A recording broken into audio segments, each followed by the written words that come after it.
Si vous vous intéressez à l'IA, vous savez que l'année 2025 sera l'année des agents IA. Ces petits assistants qui vont de plus en plus vous aider dans toutes vos tâches du quotidien. Copilot, assistant GPT, agents créés par N8N, ils vont petit à petit remplacer des gens et devenir vos petits assistants personnels. Aujourd'hui, je vais vous apprendre à créer une équipe d'agents IA de A à Z et je pense que vous n'êtes vraiment pas prêts pour ce que je vais vous montrer. Vous verrez comment ils m'aident à écrire des vidéos à une vitesse incroyable, comment ils m'ont aidé à créer une séquence mail que j'aurais probablement payé 600 € et comment ils s'occupent de mon support à ma place. Donc sans plus attendre, c'est parti. Avant d'aller plus loin, il faut qu'on parle des agents IA. C'est sûr que vous avez forcément entendu parler d'eux. Les agents IA ne sont rien d'autre que des assistants préprogrammés avec des instructions basées sur les LLM comme ChatGPT, Claude ou encore Llama. La version la plus simple de ces agents, c'est les assistants ou les GPT qu'on peut trouver sur ChatGPT. Certains ont des instructions toutes simples, comme par exemple quelqu'un qui va vous aider à écrire un article de blog, et d'autres ont un truc un peu plus avancé où ils vont se connecter à des API d'autres outils, comme par exemple avec Whimsical où il va générer automatiquement une mind map. C'est bien, mais il y a un problème. À chaque fois, vous devez lui dire quoi faire et vous ne pouvez pas vraiment le rendre autonome. Ensuite, vous avez les agents IA automatisés que vous pouvez créer grâce à des outils comme Make ou N8N. Et eux, à la différence de ChatGPT, vous n'avez pas besoin d'interagir. Ça va être déclenché automatiquement. L'avantage, c'est que vous pouvez construire tout ce que vous voulez. Le désavantage, c'est qu'il faut un peu s'y connaître en no-code et avec les outils d'automatisation pour faire des trucs vraiment avancés. Et je pense que la solution, c'est peut-être cet outil. Cet outil magique, il s'appelle Relevance AI et il vous permet de créer une armée d'agents IA sans que ce soit trop technique. C'est un peu le Shopify des agents IA et je pense que c'est un outil très prometteur parce que c'est eux qui ont le plus d'avance sur ce produit et je pense qu'ils sont en train de nous montrer ce à quoi va ressembler le travail du futur. Exemple numéro 1, sans cet outil, j'aurais probablement payé un copywriter 600 € pour ça. Et je vous jure que c'est vrai. J'allais demander à un copywriter d'écrire 30 mails et j'aurais été prêt à payer 600 € pour ça. Et là, je me suis dit, Théo, pas toi. Et donc, j'ai créé ma première équipe qui est l'équipe email. Et vous allez voir qu'elle est assez folle. Alors voilà, on est parti là-dessus. Et avant de vous montrer ce qu'on va faire dans Relevance, on va juste regarder quelle est la structure de ce qu'on va construire. Donc en fait, ici, la mission qu'on va demander à notre équipe, qui est composée de 3 personnes, donc il y a une sorte de responsable marketing qui est un agent, et ensuite il y a un copywriter, et ensuite il y a un copywriter spécialisé dans les objets. Donc c'est lui qui va rédiger les objets de l'email, et leur mission à tous les 3 ensemble, c'est de créer une séquence mail de 21 jours pour présenter 3 offres différentes. Okay, donc c'est important de comprendre la structure et même de mapper la structure pour essayer de comprendre comment est-ce qu'on va organiser les différentes tâches pour que, et ça c'est une chose qui est importante à comprendre, c'est que les LLM sont fortes pour faire des tâches, mais plus on va leur demander des tâches, moins elles vont être fortes dans chacune des tâches. Donc c'est pour ça qu'il faut diviser en un maximum de personnes. Du coup, ce qu'on va faire, c'est qu'on va aller dans Relevance et je vais vous montrer les différents briefs que j'ai fait à tout le monde. Donc le responsable marketing, c'est lui qui va avoir la grosse tâche. Donc là, je mets pas un gros brief. Donc là, ici, responsable marketing. Ce qui est intéressant dans Relevance, vous allez voir, il y a 3 types d'outils différents qu'on va pouvoir utiliser. D'abord, il y a les agents. Et ici, on a créé notre responsable marketing qui va être en charge de assigner les différentes tâches et vérifier que tout soit bien fait. Ici, dans les Core Instructions, on a mis, donc c'est les instructions qui vont être au-dessus des instructions que vous allez pouvoir donner à un moment T. Donc, par exemple, ici, vous êtes responsable marketing et vous devez assigner des tâches à d'autres sous-agents pour finaliser la stratégie marketing. Réfère-toi au contenu des sites web. Les outils, enfin c'est plutôt le tool pour scraper les sites web pour affiner la stratégie marketing. Et quand je parle de ça, je parle des outils. Donc les outils, c'est quelque chose qu'on va pouvoir ajouter pour justement venir supporter la réflexion entre guillemets du responsable marketing. Et donc ici, on a plein d'outils différents. Donc je vais vous montrer d'autres outils sur les autres agents. Mais ici, on a dans les templates, vous voyez qu'il y a une tonne de différents outils. Il y en a qui vont nous permettre d'extraire des données, d'autres qui vont nous permettre d'aller chercher dans une base de données qu'on a créée nous. Donc c'est tout ce qui est Knowledge Retrieval ici, qu'on appelle aussi RAG. Même si ça sonne pas très bien, c'est le principe d'aller chercher dans une base de données qui nous est propre pour justement l'aider à faire des meilleures choses. On peut aller aussi piocher dans Slack, dans Linear, dans tous les différents outils. Donc vous voyez, il y a plein d'outils en vidéo to texte, ici WordPress, Webflow, etc., etc. Donc il y a beaucoup de choses dans lesquelles on peut aller. Et ensuite, il y a donc les abilities. Ça, il y a un truc qui est intéressant. C'est Escalate to Humans. En fait, si vous avez des trucs qui sont un peu, où vous dites, ouais, c'est peut-être chaud, typique, je sais pas, envoyer un email à quelqu'un, etc. Peut-être que vous auriez envie qu'un humain, un vrai humain, puisse vérifier. Et donc, il y a cette fonction qui s'appelle Escalate to Humans pour escalader en gros le problème à un humain si jamais l'IA ne sait pas, pour ne pas faire de conneries. Et donc, pour ça, vous pouvez mettre soit un mail, soit votre Slack et ça enverra un message. Et vous, en réponse de ce message, ensuite, il continuera à prendre les bonnes décisions. Donc ça, c'est la base de l'agent marketing. Évidemment, j'ai pas créé que lui, j'ai créé également le copywriter. Donc le copywriter, c'est celui qui va écrire les emails. Et donc ici, les instructions, je lui ai dit, tu es le meilleur copywriter de ta génération, un mix entre Russell Brunson et Gary Albert. Ne sois pas bullshit, mais direct et persuasif, sois sûr de toi, utilise le tutoiement, utilise des métaphores, raconte des histoires. Enfin voilà, si vous connaissez un petit peu le copywriting, vous savez que c'est des trucs qu'on retrouve souvent chez les copywriters. Saute des lignes, fais pas de paragraphes, ce genre de choses. Et si tu n'es pas sûr des chiffres, demande au marketing lead des précisions. Ok? Donc ça, c'est pour les instructions de base. Et ici, on a aussi d'autres outils. Donc là, on a Google Search pour si jamais aller sur mon site web. Et ensuite, on a l'AIDA Framework. Donc c'est Attention, Interest, Desire et Action. C'est un framework de copywriting qui est très utilisé et qui va nous être très utile pour avoir des emails qui vont avoir un peu plus de corps et qui vont être, qui vont plus motiver, disons, la personne à passer à l'action. Et c'est ce qu'on cherche quand on fait du copywriting. Et ensuite, je lui ai assigné un autre sous-agent qui s'appelle Copywriter et lui, il est spécialisé dans des objets. Et donc, si on ouvre celui-ci, notre Copywriter objet, donc là, ça ouvre un nouvel onglet et on peut voir que à lui, je lui ai mis ce qu'on appelle un RAG, c'est-à-dire que en gros, il va pouvoir aller piocher dans une knowledge, donc dans une base de données que je lui ai donnée, avec tout un tas d'informations. Donc là, pour l'exemple, c'est des objets d'email qui ont bien marché, que j'ai chopé chez d'autres créateurs et que je trouvais assez sympa. Donc j'ai fait une base de données avec tous ces objets d'email, comme ça il va pouvoir se baser sur ces objets pour en inventer des nouveaux. Et donc ici, dans les instructions, c'est tu es le meilleur copywriter de la planète, spécialisé dans la rédaction d'objets email. Génère en réponse 3 exemples et demande au copywriter de choisir le meilleur. Ok, donc là, on a notre structure, c'est-à-dire que le responsable marketing, il va dire quoi faire aux deux autres. Le copywriter, il va écrire l'email et le copywriter objet, il va écrire les objets de l'email. Donc maintenant, on va arriver à ce qui est intéressant. C'est ici, quand on veut créer une nouvelle tâche, on fait New Task ici. Et là, je vais coller un truc que j'avais déjà préparé. Donc, demander parce que je l'ai traduit vu que je travaille en anglais, copywriter, de créer une séquence de 21 emails pour 3 lancements produits selon le format suivant. Veuillez demander les emails un par un et non les 21 d'un coup. Et pourquoi est-ce que je fais ça? C'est parce que vous allez voir, ça peut arriver. Si vous ne faites pas un flow bien spécifique, il peut tourner en rond et vous faire toujours le premier email 21 fois. Donc c'est pour ça il faut préciser les emails un par un. Ensuite, je dis les 3 produits en question. Je donne les structures à utiliser et je dis que ça représente 21 emails à rédiger.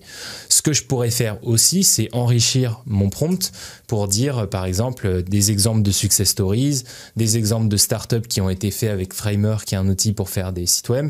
Et voilà, j'aurais pu continuer à enrichir là-dessus. Pour l'instant, je vais le laisser un petit peu comme ça.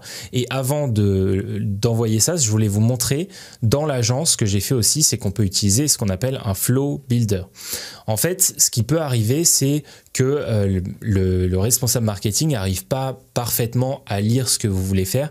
Et en fait, le flow builder, ça peut vraiment l'aider parce que vous allez pouvoir le guider dans telle ou telle situation. Admettons que il ait fini le premier email. Qu'est-ce qu'il va se dire? Il va se dire, je vais regarder l'instruction d'après. Et là, du coup, je vais lui dire, ask email writer, donc, ou copywriter, de générer le deuxième email. Et comme ça, il sait exactement ce qu'il a à faire et il va pas avoir des hallucinations ou tourner en rond, etc. Donc ça, c'est pour les flows. Et les flows fonctionnent de 2 manières. Soit vous pouvez lui donner des instructions comme ça en série, mais vous pouvez aussi lui faire des conditions. Par exemple, si il se passe ça, à ce moment-là, tu fais ça. Et ensuite, on fait une autre condition. S'il se passe ça, tu fais ça. Et ça, c'est un des vrais pouvoirs de Relevance, c'est vous pouvez vraiment faire des scénarios qui vont l'aider à se repérer là-dedans et puis ensuite vous faites les connexions. Donc ça, c'était juste pour vous montrer ça parce que c'est un truc que je trouve est vraiment intéressant. Une fois qu'on est prêt, ce qu'on peut faire, c'est tout simplement cliquer là-dessus et automatiquement, il va générer tout seul. Donc je vais le laisser un peu mouliner et je vous retrouve juste après. Voilà, donc là le processus est terminé et du coup il a rédigé tous les emails. Alors il est à 20 sur 21, mais on peut considérer que c'est quasiment terminé. Et du coup, maintenant on va regarder ce qui s'est passé. Donc là, on voit que déjà, il y a 20 étapes et que la première, il a délégué au copywriter. Donc là, quand on clique sur View Conversation, on voit exactement quel prompt il a utilisé pour ensuite aller chercher le copywriter et ensuite, on verra quel prompt il a utilisé pour aller chercher celui qui est spécialisé dans la rédaction d'objets. Donc là, rédiger le premier email du lancement produit Framer Elite, c'est ce que je lui ai demandé. Ce premier email doit présenter la grande promesse du cours en révélant la nouvelle opportunité d'apprendre à vendre des sites web en 14 jours et en expliquant pourquoi il est crucial d'apprendre cette compétence maintenant. Et ensuite, du coup, on a deux choses. Donc, il va s'appuyer sur le framework AIDA. Donc là, on voit que qu'est-ce qu'il fait, c'est qu'il traduit. Alors, vu que l'outil est fait en anglais, du coup, le prompt est en anglais, mais il va diviser le brief en 4 briefs distincts. Donc, c'est encore un autre agent qui est sous la forme d'outil. Où là, en gros, il a transformé ça. Donc là, c'est Capture Attention with a Strong Headline. Ça veut dire capture l'attention avec une forte première ligne. Voilà. Ensuite, Create Interest. Donc, on garde le framework de AIDA. Attention, Interest.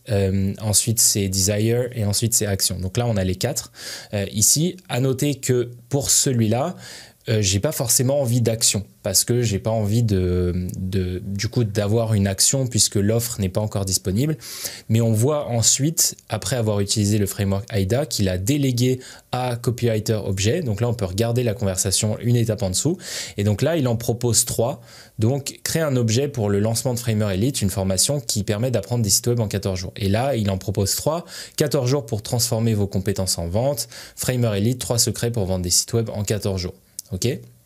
Et là, ensuite, il a choisi, lui, 14 jours pour transformer vos compétences en vente. Et ensuite, il a créé un email qui est vraiment hyper satisfaisant. Ceux qui connaissent un petit peu le copywriting vont reconnaître 2-3 choses. Il n'est pas parfait, mais il est relativement satisfaisant. Et là, par exemple, il y a un truc qui me plaît pas, c'est de faire l'action. Donc là, je vais lui dire, retire l'action à la fin.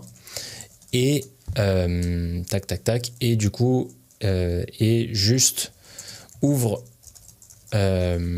l'intrigue pour l'email du lendemain. Ok, une fois que c'est fait, on fait ça. Et là, moi, du coup, je viens ajouter ma patte là-dessus en parlant directement au copywriter. Et le copywriter, lui, ce qu'il va faire, c'est qu'il va refaire juste la fin pour avoir un autre résultat. Donc là, on peut le laisser faire en arrière-plan et on peut regarder le deuxième. Donc la deuxième email, voilà. Donc là, pareil, il a utilisé des gens qui n'existaient pas forcément. Donc on va juste pouvoir modifier. Mais chose qui est hyper importante, c'est il dit voilà voilà ce qui bloque 90% des gens qui vont se lancer. La peur de prospecter, le syndrome de l'imposteur, le manque de temps. Et là, pour le coup, c'est vraiment bien comme rendu. Et en fait, si on continue là-dessus, on voit qu'en fait, il a fait à chaque fois les bons emails. Voilà, 4e email, Framer Elite est enfin disponible, voilà la formation, ce que tu vas découvrir, mais attention, tu as jusqu'à dimanche soir pour te décider. Donc il a bien repris tout ça. Il a même mis un lien ici et en fait je vais pouvoir reprendre tout ça. Je peux aller regarder tous les emails. Donc la 3e email pour Bubble Apprenti, voilà, là il prend des exemples, etc. Donc il m'a généré toute la série. Après, ce que je peux faire, c'est juste venir checker, vérifier si tout va bien, etc. Ou je peux même redonner des conseils au marketing lead pour qu'il rechange 2-3 choses. Mais c'est comme ça qu'on arrive à faire l'équivalent de ce que j'aurais probablement payé 600 € un copywriter par l'IA. Donc voilà pour notre équipe de copywriter d'email. Maintenant, ce qu'on va faire, c'est qu'on va passer à notre équipe de support client. Donc là, on va s'intéresser à la création de notre agent qui va gérer notre service client. Et c'est là le vrai avantage de Relevance comparé à d'autres outils que moi-même j'utilise comme Make ou N8N où vous allez devoir créer vous-même vos propres agents. Avec Relevance, vous avez déjà des agents qui sont préconfigurés et vous avez quasiment rien à faire.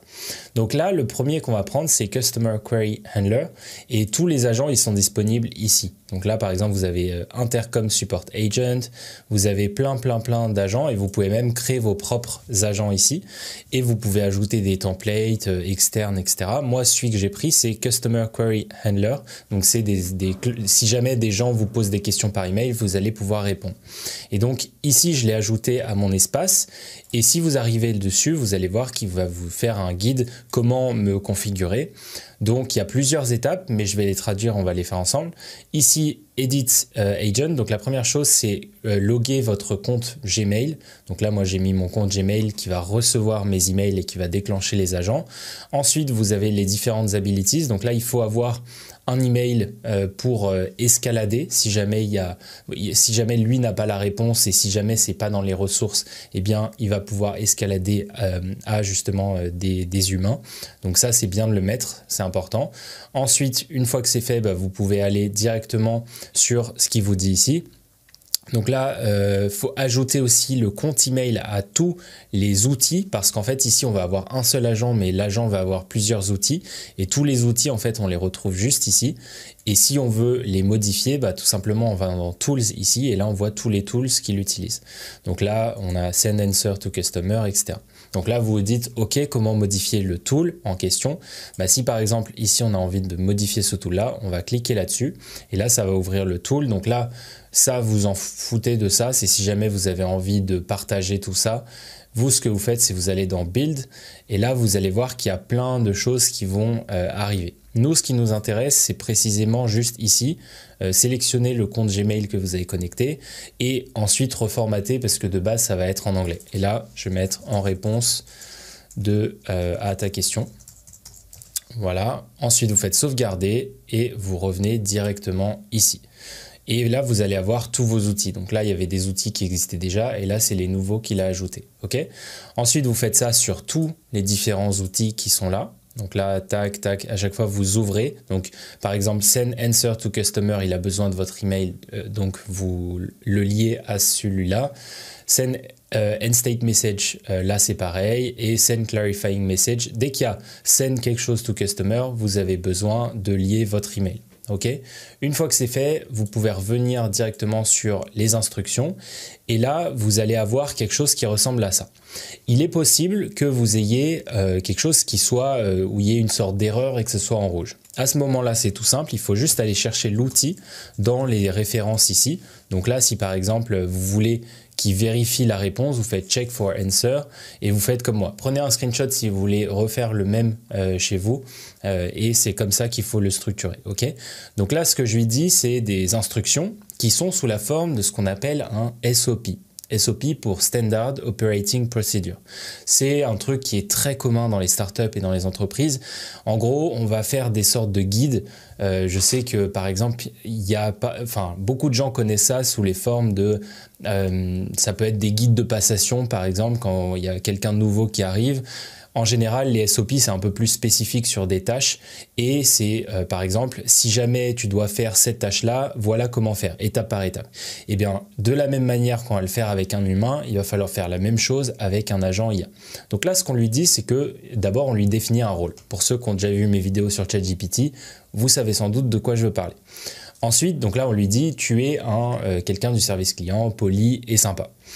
Ensuite, la tâche, c'est que tu vas répondre à des questions et des messages from customers in French. Donc là, tu vas répondre en français. D'ailleurs, from customer in French. OK. Et ensuite, on va lui dire qu'est-ce qui se passe. Donc là, c'est la tâche, c'est en gros, il doit répondre à des clients. Et ensuite, à l'intérieur de notre SOP, on va définir plusieurs fonctions différentes en fonction de ce qui va se passer. Donc, par exemple, on lui dit si c'est une question, à ce moment-là, tu vas donc tu vas enclencher l'outil Check for Answer. L'outil Check for Answer, je vais vous montrer plus tard, ce qu'il va faire, c'est qu'il va aller vérifier dans une base de données question-réponse, est-ce qu'il y a la réponse ?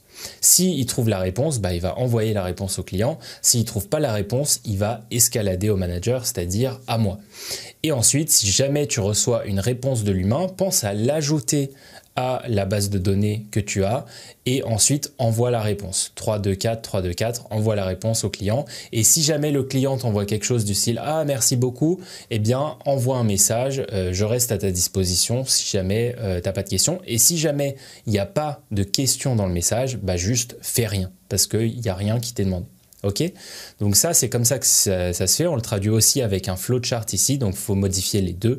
Et là c'est globalement la même chose, c'est juste que ici c'est illustré sous forme de flowchart, tandis qu'ici c'est juste en texte comme ça. Une fois que c'est fait, on fait Save Changes, ok, et on va pouvoir tester, voir si ça fonctionne bien. Donc là, j'ai pris quelques exemples de tâches toutes bêtes où il a réagi de manière différente. Donc là, par exemple, il y a ClickUp qui est down, c'est très rare, mais ils sont down en ce moment. Et j'avais envoyé un message au support en mode « aidez-moi ». Donc là, il m'a updaté. Et là, la réponse qu'il m'a faite, c'est, et ça aussi, ça peut être traduit en français, hein, là, j'ai pas précisé, donc c'est pour ça qu'il répond en anglais, mais vous pouvez demander à ce que l'escalation soit en français. Et là, j'ai dit à ce moment-là, bah, mon email, enfin, il résume en gros ce qui s'est passé, mais il fait rien d'autre. Donc là, ce que je fais, c'est que je fais pause task parce que j'ai pas besoin qu'il fasse autre chose. Ok. Ensuite, il y a d'autres tâches. Par exemple, ici, imaginons que ici, là, c'est quelqu'un qui m'a envoyé un email parce que il s'est inscrit à mon live. D'ailleurs, si vous n'êtes pas inscrit, n'hésitez pas. À mon live qui aura lieu demain soir à l'heure où j'enregistre cette vidéo, donc le jeudi à 20 h. Et donc, il m'envoie en réponse « Salut, merci pour l'invitation ». Et là, ce qu'il a fait, mon service client ici, il a fait deux choses. Donc là, il a checké est-ce que c'est un message de type Send End State Message. Donc en gros, est-ce que il faut envoyer un message en mode fin de conversation? Et là, il a considéré que oui. Du coup, il a répondu, pas de souci, faites-le moi savoir si vous avez d'autres questions. Et il a vraiment répondu avec mon email sans que j'ai rien à faire. Ensuite, il y a d'autres choses. Par exemple, ici, si là, voilà, là, par exemple, ici, je sais qu'il faut que j'envoie un message. Et donc là, il n'y a pas de question. Donc, il sait qu'il n'a rien à savoir. Et en quelques minutes, là, en 7 minutes, j'ai réussi à automatiser tout mon service client. Et maintenant, on va essayer de s'intéresser à la création de scripts pour mes vidéos YouTube. Un agent qui va nous créer des scripts pour des vidéos YouTube. Vous allez voir, c'est un truc de ouf. Et un truc que je voulais vous montrer, c'est quand on va ici dans Templates, on peut aussi demander à l'IA de créer des agents. Et franchement, ils sont vraiment bons. Par exemple, ici, donc moi, j'ai déjà créé mon agent, mais je peux faire, par exemple, ici, YouTube Script Writer, donc quelqu'un qui va écrire des scripts pour YouTube. Et là, on va le laisser un peu mouliner pendant, allez, 1-2 minutes, et il va lui-même créer l'agent de A à Z avec les instructions, avec des suggestions d'outils. Et vous allez voir que c'est vraiment incroyable. Donc là, il va mouliner un petit peu, on le laisse renommer l'agent. Et là, on voit qu'une fois qu'il a fini, il a créé une structure de script avec un hook, avec une introduction, avec le topic, etc., le contenu principal, le call to action, avec différentes guidelines d'écriture, etc., etc. Et en fait, vous avez juste à faire finish building et automatiquement, il va vous créer les différents outils. Donc moi, c'est ce que j'ai fait précédemment et j'ai créé Nova, le créateur de script vidéo. Et donc ici, il a plusieurs outils. Donc là, si on check les instructions, on va lui demander de créer des scripts de vidéo YouTube. Donc pour ça, on va lui demander d'abord d'aller sur Google Search en utilisant l'outil qui existe déjà de Google Search ici. Donc il va automatiquement faire une query sur Google Search pour essayer de trouver plus d'informations. On peut aussi lui demander, on aurait pu demander à Perplexity ou n'importe quelle autre LLM ouverte sur justement les résultats sur Internet. Et ici, une fois qu'on est bon, on va pouvoir justement lui dire, OK, crée un script avec cette structure, donc le hook, l'introduction, le contenu principal, les CTA, la conclusion. Et pour ça, on va lui dire ici d'utiliser le script optimizer. Alors d'ailleurs, il s'est fait un peu la malle, lui, parce que normalement, il n'était pas censé être là. Tac, tac, tac. Et voilà, je l'avais mis ici. OK. Et du coup, là, on va lui dire d'utiliser un script optimizer pour analyser, optimiser le script. Ensuite, d'utiliser des suggestions de b-roll. Donc, si vous ne savez pas ce que c'est les b-roll, c'est des plans qu'on va mettre pour couper et que ce ne soit pas toujours la personne qui parle. Et ensuite, des idées de miniatures. Ensuite, on va le formater selon ce qu'il nous avait dit et ensuite, on va lui demander d'utiliser la réponse et de nous obtenir le script parfait. Ensuite, une fois qu'on a utilisé les outils, donc là, alors tac, il a perdu la référence. Ça peut arriver de temps en temps. Donc pour ça, ce que vous faites, c'est juste vous rafraîchissez la page et il va retrouver toutes les références. Donc là, ce qu'on va faire, c'est on va aller directement sur les différents outils de l'agent. Donc là, je vais pas vous montrer les trois parce que sinon ça va prendre un peu de temps, mais je vais juste vous montrer ce que j'ai fait pour Script Optimizer. Donc je suis allé dans Build ici et là j'ai juste mis de quoi remplir le script, donc pour l'indication pour l'agent qui puisse remplir le script ici. Et ensuite, j'ai ajouté une LLM. Donc là, j'ai remis les paramètres pour que la LLM ait directement la structure que je veux. Et ensuite, j'ai envoyé le script qui est l'idée du script qui a été généré. Et cette fois, vous voyez que j'ai pas utilisé OpenAI, j'ai utilisé Claude, tout simplement parce que je le trouve un peu meilleur sur la rédaction de script. Il est un peu plus créatif. Et du coup, voilà. Mais on peut utiliser n'importe quel LLM qu'on veut. Voilà, Anthropic, Perplexity, Google, OpenRouter qui ouvre sur tous les autres, sur Grok, etc. Donc ça, c'est vraiment, on peut vraiment utiliser tout ce qu'on veut. Vous voyez, on a une maxi tonne. Et voilà, il y a plein d'autres différents styles. Il y a Replicate pour d'autres justement fonctionnalités. Et ensuite, une fois que c'est fait, juste vous le gardez. Et c'est important de configurer ici. Soit vous mettez la dernière étape de la chaîne ici, donc ça serait celle-ci, soit vous mettez manual et vous allez chercher la valeur. Donc là, moi j'ai mis LLM answer. Donc en gros, c'est ça, c'est ce qui nous sort de cette étape. Ok, donc ça, une fois que c'est bon, vous sauvegardez et ensuite vous allez sur l'outil suivant, par exemple sur les b-roll. Et là, j'ai fait la même chose, j'ai demandé à ce qu'il me génère. Je lui dis, tu es le meilleur filmmaker, donc quelqu'un qui fait des vidéos sur Terre. Tu vas me donner une liste de b-rolls. Ça doit être créatif et je dois avoir au moins 40 b-rolls, mais tu peux aussi utiliser des extraits de films. Parce que comme ça, il va me donner des idées d'extraits de films que je vais pouvoir aller chercher pour mettre des petits extraits dans mon montage. Et une fois que c'est fait, on va pouvoir tout simplement tester. Donc là, la vidéo que j'ai envie de faire, c'est, je vais lui dire, j'aimerais raconter l'histoire d'un milliardaire français qui est très connu, mais qui est global, enfin qui était très connu aux États-Unis, mais globalement assez inconnu en France. Donc je vais lui dire, give me a script for, donc pour là je le mets en anglais, mais plutôt donne-moi un script optimisé sur l'histoire du milliardaire inconnu français, c'est pas très français, mais le plus généreux, Pierre Omidyar. Donc Pierre Omidyar, c'est le fondateur de eBay, le site d'enchères, et qui est très connu pour faire beaucoup de philanthropie, c'est-à-dire pour donner beaucoup d'argent de sa fortune à des œuvres diverses, etc. Donc là, on fait comme ça et on va attendre qu'il fasse le script. Donc là, il nous demande de vérifier Pierre Omidyar, histoire milliardaire français généreux. Il va faire une recherche sur Google et ensuite, il va continuer de travailler. Donc là, il va passer par les autres étapes en nous demandant les b-rolls, etc. Et ensuite, il va nous générer tout ça. Et voilà, donc là, il a fini la génération et j'ai un script qui est tout fait, j'ai rien à faire, il est déjà bien fait. J'ai les images de b-roll différentes ici et partout. J'ai toutes mes structures, donc là, minute 1, minute 2, minute 4, minute, voilà. Après, j'ai des suggestions de b-roll différentes, j'ai des idées de miniatures. Donc là, de Silent Billionaire, c'est le milliardaire silencieux, on pourrait imaginer justement avec Omidyar et sa pose, etc. Donc voilà, ça fait une vraie bonne idée de concept de vidéo. Et là, ce qu'il a fait à la fin, c'est qu'il a grosso modo un peu résumé tout ce qu'il avait fait. Mais ce qui est vraiment hyper cool avec Relevant, c'est qu'on peut aussi aller piocher dans chacune des étapes.